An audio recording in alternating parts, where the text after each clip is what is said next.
Hello. Thank you very much, Joe and Mike, for inviting me to be a part of your podcast. I think this is very timely. It's a great thing that you're doing. So thanks. Appreciate it. I'm sure people will get a lot out of it. I see you sent me a couple of questions that you'd like me to respond to. The first one has to deal with job search strategies. And in particular, you mention for those just entering the workforce for the first time or seeking to re enter the workforce after being laid off, or those simply looking for a new opportunity. So these groups, the answer is not dramatically different across these three groupings. So the main thing that you all should be thinking about is how do you shift your thinking away from you and to the needs of employers. So to really think about how is it that you add value. And by doing this, you would consider things that you've done in your past and how those things made a contribution. And think about these in a way that matches what organizations value. You should always know that looking for a job or an internship is very similar to being in a sales role. The hiring entity in this case, the client, if you will, is the client. The hiring manager acts like a client, and you must understand their needs and demonstrate how you are a solution to their challenges. So be clear about how you impacted a bottom line, or how you created an enhancement to some process, or how you achieved a specific goal. And also connect that to the skills that you possess that allowed you to make that difference. This will help an employer see how you've made a difference and how you could make a similar difference for them.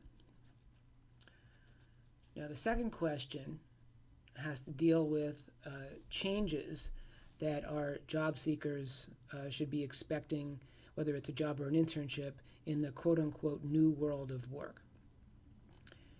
Well, the way I would start that answer would be by saying that really new is not new. Jobs have always changed, and they will continue to change. Sure, today there is a higher emphasis on analytics and on problem solving and on data analysis and coding and programming, and that's all true. But technology has always forced change in employment, always. It's always been that way. So, and in addition to that, you should be looking how to balance these technical competencies that you're gaining with your interpersonal skills and show how these combined, the technical and the interpersonal, how you put those together and demonstrated all of those things in creating positive results, how you worked as a team member, how you interacted with clients or senior management or colleagues. A second part of this, I suppose people are thinking about the virtual workspace. I think today, we're having this meeting, through technology, and so in a sense, flexibility about work structure is absolutely critical. Many jobs today can be performed from anywhere, and technology has just made it easier to connect with each other, regardless of whether we need to be in the same physical location. So virtual has become reality, and it has been for some time. Honestly, for decades, as organizations have become more and more global, it became necessary to use the available technology tools to connect with each other around the world. So this has been going on for quite some time. And those of you who have been in the employment world for a while know this. You've probably already experienced that. For new entrants to the workforce, if you're just starting out and you've never had the opportunity to go to a physical job location, where you're out of the box starting virtually. That can be a challenge, and there are certain things you're going to need to learn. Most importantly is learn how to structure your time and really structure your days so that you can be efficient. Without that structure that you create for yourself, you'll find that you might actually turn inefficient. So you can create daily, weekly, even monthly plans. Use your calendar. It's a very simple tool. An organizer. These are very simple tools that you can use to keep yourself focused.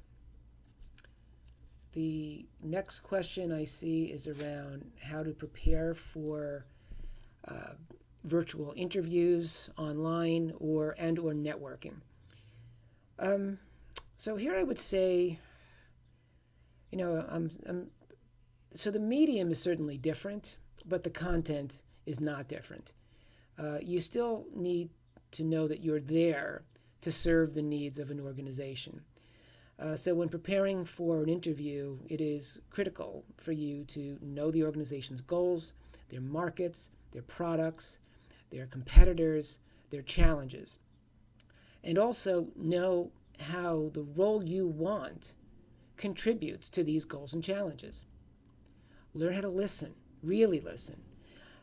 Ask good questions about the organization. Create this back and forth conversation so that you're able to build trust and rapport with a potential hiring manager.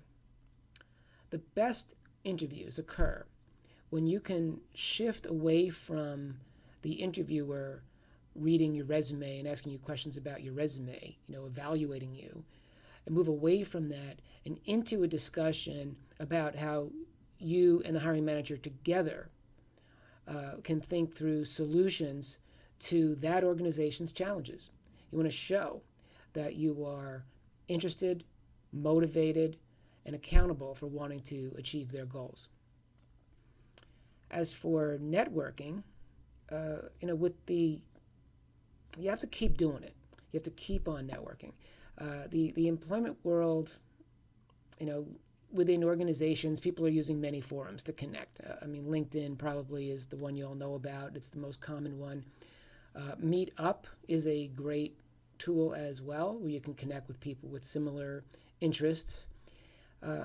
Companies and people and employees are also using Twitter and Facebook and other social media to stay connected and network. So people are still connecting. If not in person, they're certainly doing it online. So do not let up. Getting yourself known within the world of employment in general or within a specific organization or industry is still very, very, very important.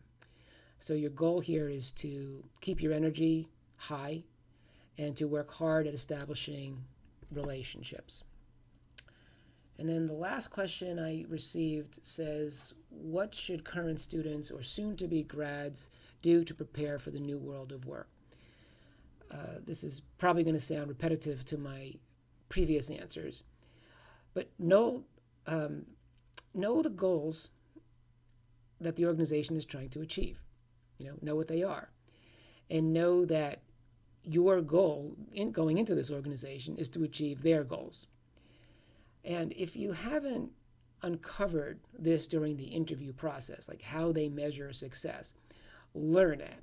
Learn how the organization, what they consider important, what they measure, what success looks like, and figure out how your actions either will contribute or do contribute to those measures. And you should be thinking about this from day one or very shortly after. Always be thinking about how your role influences larger strategies. Think beyond your job and show how you want to make a bigger difference. So I hope that was helpful. Joe and Mike, I hope the rest of your podcast works out well. Thank you again for including me.